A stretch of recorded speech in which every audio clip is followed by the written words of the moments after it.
सप्तादि यस्मिन् कस्मिन् दिने मृत्यु भक्ति श्रद्धा समन्विता। कहने लगे, हे नारद, जब कभी भी आपके मन में भगवान के प्रति श्रद्धा समन्वित हो उसी समय भगवान का नाम ले लेना। इसमें कोई विचार करने की बात ही नहीं है। तुरंत भगवान कह रहे हैं, अभावी शालिचूर्णम शर्करा व गुड़ तथा, अभाव में मात्र गुड़ की डेली से ही मुझे भगवान का भोग लगा दीजिए। इतना कह करके भगवान अंतर ध्यान होने लगे। एवं कृति मनुष्याणाम सर्व सिद्धि कृतम व्रतम, की विशेषता कलयुगे लघुपायो भूतले। कहते हैं कि विशेष करके इस कलयुग में इतना करने से निश्चित मनुष्य की अभिलाषा पूर्ण हो जाती है। इतना कह करके भगवान अंतर्ध्यान हो गए। बोलो सत्यनारायण भगवान की जय। मंगलम भगवान विष्णु मंगलम गणध्वज मंगलम पुंडरीकाक्ष मंगलाय तनूहरि। ओम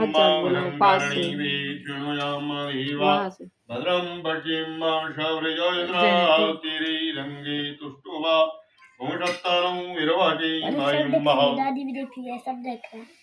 फिर भगवान दूसरे अध्याय में कह रहे, कौन भगवान को कथाओं को सुना रहा है? सूत जी।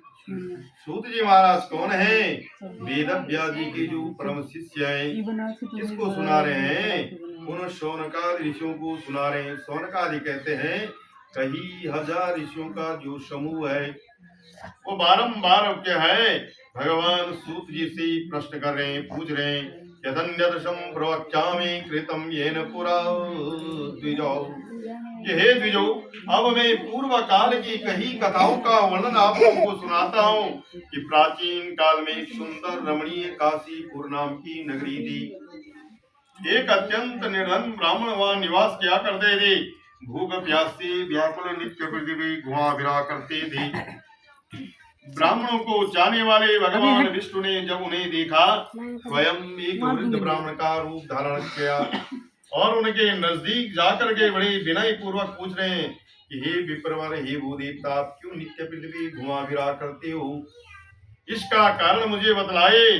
तो भगवान जो है वो निर्धन ब्राह्मणों से कह रहे हैं कि ब्राह्मणों अति दरिद्रो हम विचारतम वे भ्रमे महिम उपायम यदि जानासि कृपया कदया प्रभु।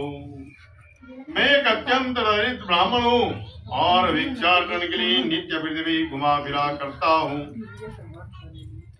यदि आप मेरी दरिद्रता को मिटाने का कोई उपाय जानते हैं तो कृपया करके मुझे बतला दीजिए। स्वयं वृद्ध ब्राह्मणों भी भगवान विष्णु से कह रहे हैं कि सत्यनारायणो विष्णु वांछित फलप्रदो यद कृत्वा सर्वदुःखेभ्यो मुक्तो भवति मानवो।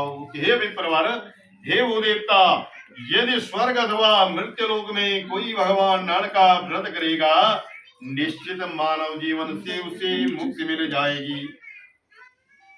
सारा वृत्तांत बतला करके भगवान अंतर ध्यान हो गए। अब उस वृद्ध ब्राह्मण को रात्रि भर नींद नहीं आई। अगले दिन प्रातः काल होते जैसी सूर्योदय हुआ, उसने संकल्प कर दिया, आज भिक्षाटन में जो भी धन की प्राप्ति होगी उसी से मैं भगवान नारायण का व्रत करूंगा। ऐसा संकल्प लेके चल दिए। उस दिन